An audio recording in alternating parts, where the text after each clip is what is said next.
Kali ini saya akan sharing mengenai bagaimana cara menghitung kinerja investasi. Formnya seperti ini dan form ini bisa digunakan untuk menghitung kinerja investasi baik di SCF, di P2P maupun di saham. Jadi formatnya sama saja. Nah, kita mulai. Yang pertama yang harus diisi adalah di baris awal ya, baris ketiga. Ini kita isikan modal awal kita berapa yang digunakan untuk berinvestasi. Katakanlah di sini modal awal kita adalah 10 juta. Nah, diisikan angka 10 juta. Kemudian di kolom TUWD ini dikosongkan dulu untuk yang awal, imbal hasil juga kosongkan. Nah, kemudian untuk AUM itu adalah Asset Under Management atau nilai total valuasi aset kita yang ada di instrumen investasi. Nah, untuk baris awal, nilai AUM ini disamakan dengan modal. Artinya, valuasi aset kita masih sama dengan modal. Nah, kemudian selanjutnya yang perlu kita isi adalah NAV terlebih dahulu. Ya, NAV itu adalah Net Asset Value. Nah, NAV ini untuk baris awal kita boleh mengisikan angka berapapun bebas sesuai dengan kesukaan kita ya. Boleh divisi angka 1, angka 10, 1000 boleh ya. Nah, kalau saya biasanya untuk awal saya isikan angka 1000. Nah, kemudian selanjutnya yang perlu kita isi adalah kolom UP. UP itu adalah unit penyertaan. Nah, ini rumusnya adalah nilai AUM dibagi dengan NAV. Nah, ini untuk baris awal ya. Nilai UP itu adalah AUM dibagi NAV. Nah, ini adalah start investasi kita. Nah, modal 10 juta, AUM-nya sama 10 juta, UP-nya 10.000 dan NAV-nya 1000. Nah, kemudian setelah berjalannya waktu, 1 bulan kemudian, biasanya saya menghitung kinerja investasi itu setiap tanggal 1. Ya. Nah, nanti mulai dihitung kinerja investasinya. Nah, kalau misalkan mulai investasi di tengah bulan, misalkan tanggal 14, atau tanggal 15, maka tanggal 1 bulan berikutnya itu juga sudah bisa dihitung kinerja investasinya. Nah, di bulan Januari kita isikan untuk modal. Nah, ini kita asumsikan di bulan Januari ini tidak ada aktivitas TUWD. TUWD itu adalah TU-nya top up, WD-nya adalah withdraw. Nah, top up itu adalah kita menambah modal, mentransfer modal ke instrumen investasi, entah ke SCF, P2P, ataupun saham. Nah, kebalikannya adalah WD atau withdraw, kita mencairkan dana.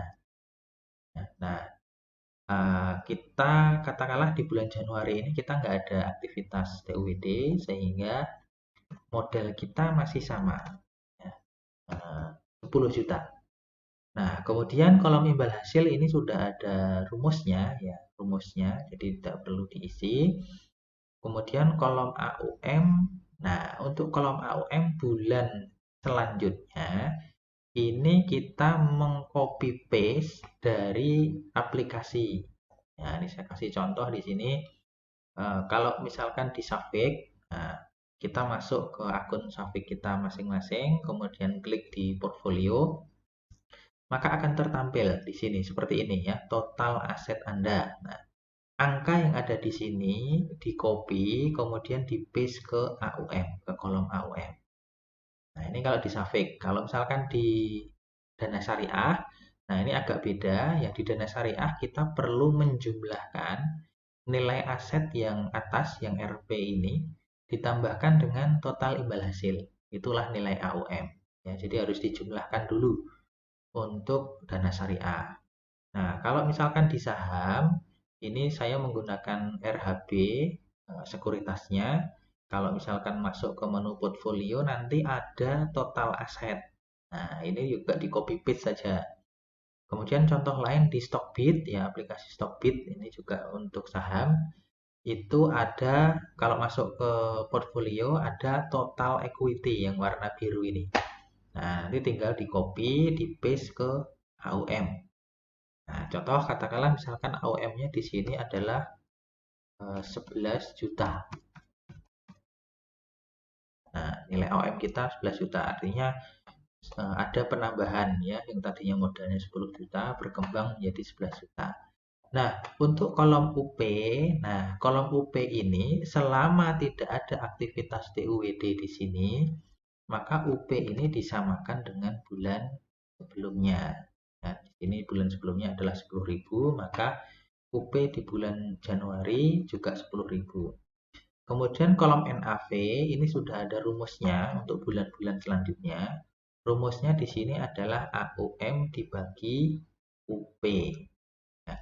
Nah, ini adalah nilai NAV kita di bulan Januari.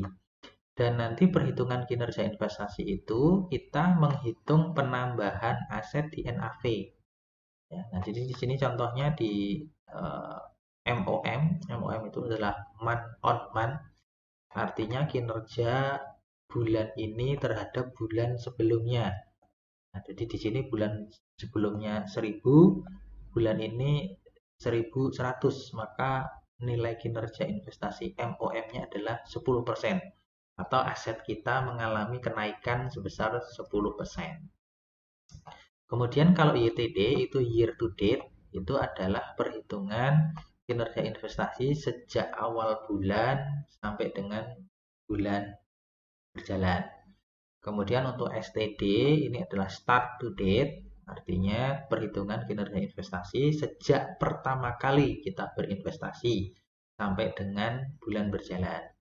Nah, kalau misalkan baru ada di tahun pertama, maka nanti YTD ini pasti akan sama dengan STD karena startnya pasti sama. Nah, kemudian di bulan Februari, nah ini misalnya kita melakukan top up. Kita melakukan top up sebesar 10 juta. Artinya modal yang kita setor itu bertambah.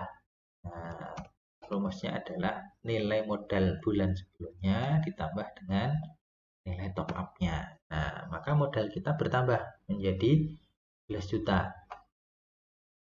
Nah, untuk imbal hasil ini tidak perlu diisi ya, sudah rumus.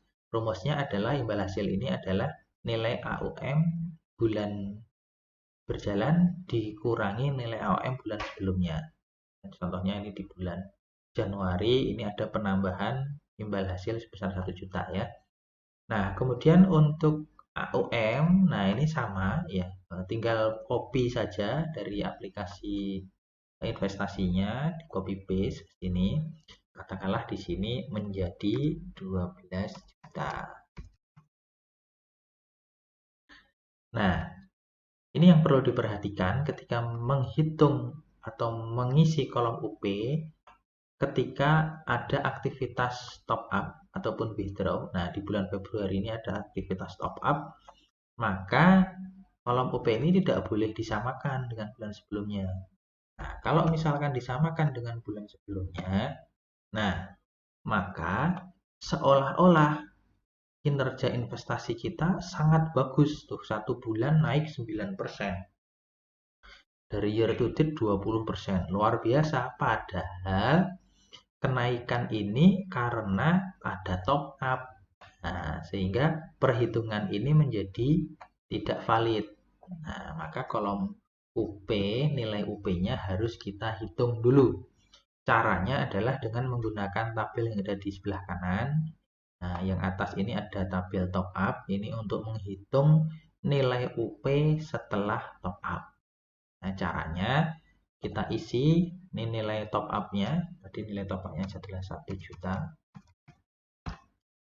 Kemudian nilai NAV bulan sebelumnya. Nah, di sini nilai NAV-nya adalah 1.100.000. Kita copy saja.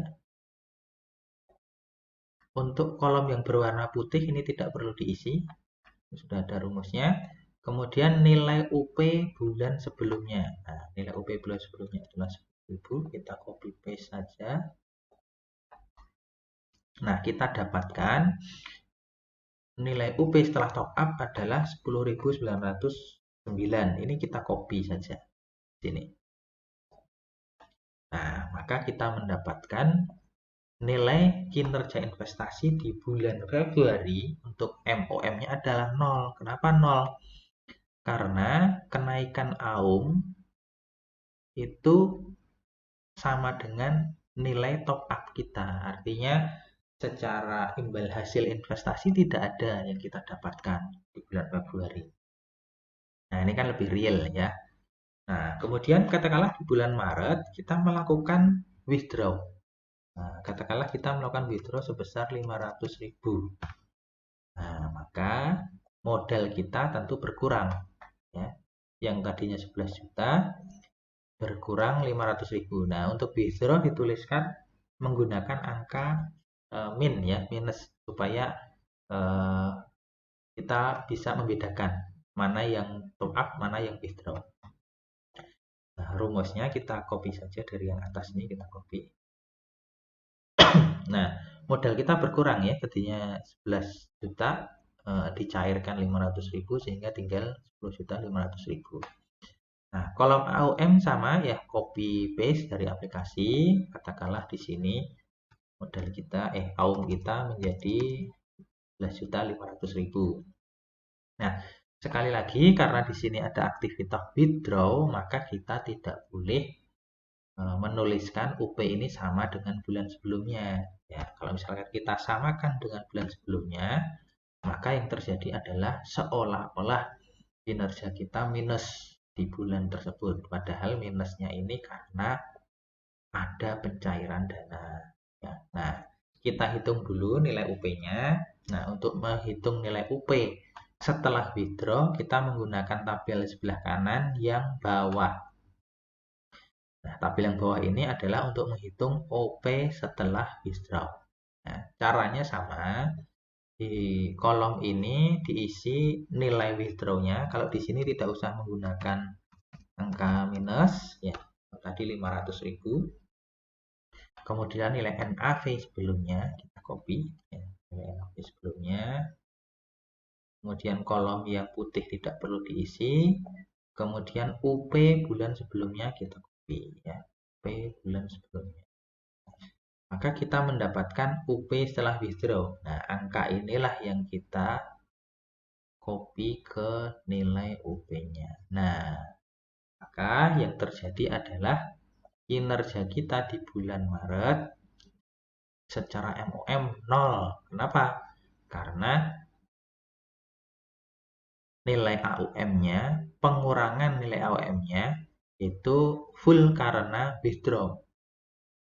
Bukan karena investasi kita yang menurun.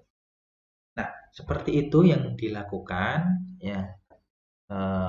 Dan biasanya idealnya ya menghitung kinerja investasi ini dilakukan setiap bulan tanggal 1. Kalau misalnya tanggal 1 nggak sempat ya tanggal 2 tidak apa-apa ya. Manfaatnya apa ketika kita menghitung kinerja investasi?